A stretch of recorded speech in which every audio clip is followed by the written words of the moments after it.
Hello students, ये video class 11th के chapter physical world का सेकंड पार्ट है। इस वीडियो में हम पढ़ेंगे फिजिक्स, टेक्नोलॉजी एंड सोसाइटी और फंडामेंटल फोर्सेस इन नेचर के बारे में।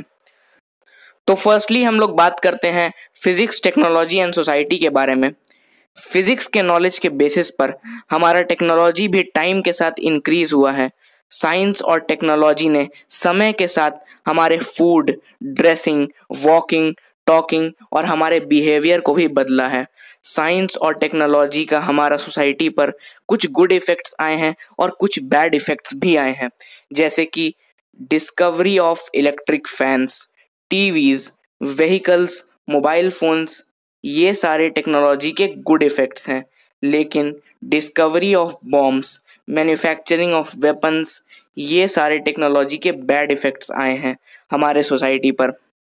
अब बात करते हैं फंडामेंटल फोर्सेस इन नेचर के बारे में।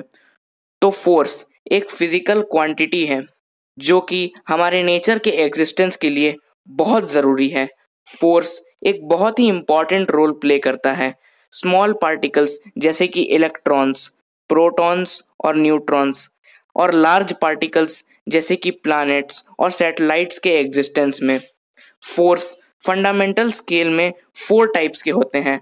पहला होता है ग्रेविटेशनल फोर्स, दूसरा होता है मैग्नेटिक फोर्स, तीसरा होता है स्ट्रॉन्ग न्यूक्लियर फोर्स और चौथा होता है वीक न्यूक्लियर फोर्स। तो सबसे पहले पढ़ते हैं ग्रेविटेशनल फोर्स के बारे में। ग्रेविटेशनल फोर्स वो फोर्स है जो मास की वजह से अराइज होता है। ग्रेविटेशनल फोर्स हमेशा अट्रैक्टिव होता है नेचर में। ये फोर्स लार्ज डिस्टेंस पे भी और स्मॉल डिस्टेंस पे भी वर्क करता है।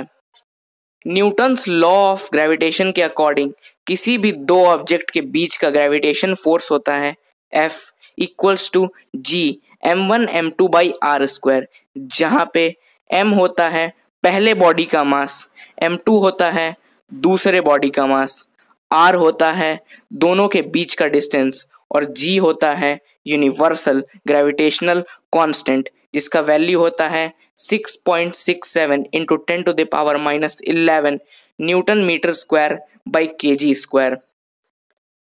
अब बात करते हैं इलेक्ट्रोमैग्नेटिक फोर्स के बारे में। तो इलेक्ट्रोमैग्नेटिक फोर्स वो फोर्स है जो कि चार्ज की वजह से अराइज होता है। इलेक्ट्रोमैग्नेटिक फोर्स अट्रैक्टिव और रिपल्सिव दोनों हो सकता है। ये फोर्स स्मॉल डिस्टेंस पे भी और लार्ज डिस्टेंस पे भी वर्क करता है। अब बात करते हैं स्ट्रॉन्ग न्यूक्लियर फोर्स के बारे में। तो इसका नाम ही बता रहा है कि ये फोर्स न्यूक्लियस के अंदर वर्क करता है। ये फोर्स प्रोटॉन और प्रोटॉन के बीच में, न्यूट्रॉन और न्यूट्रॉन के बीच में और प्रोटॉन और न्यूट्रॉन के बीच में वर्क करता है। लेकिन सिर्फ न्यूक्लियस के अंदर ये फोर्स बहुत ही ज़्यादा छोटे distance 10 to the power -15 metre के अंदर वर्क करता है। स्ट्रॉन्ग न्यूक्लियर फोर्स अट्रैक्टिव और रिपल्सिव दोनों हो सकता है और ये पूरे वर्ल्ड का सबसे स्ट्रॉन्गेस्ट फोर्स है। अब बात करते हैं वीक न्यूक्लियर फोर्स के बारे में। तो वीक न्यूक्लियर फोर्स अराइज होता है न्यूक्लियर प्रोसेस के केस में, जैसे कि radioactivity. Weak nuclear force 10 to the power -16 metre के बहुत शॉर्ट डिस्टेंस में वर्क करता है, इसीलिए हम इसे शॉर्ट रेंज फोर्स भी कहते हैं। न्यूक्लियर फेनोमेनन के बाहर वीक न्यूक्लियर फोर्स का कोई एप्लीकेशन नहीं होता है। तो ये था फिजिक्स के चैप्टर फिजिकल वर्ल्ड का सेकंड वीडियो। नेक्स्ट वीडियो में हम पढ़ेंगे नेचर ऑफ फिजिकल लॉज के बारे में।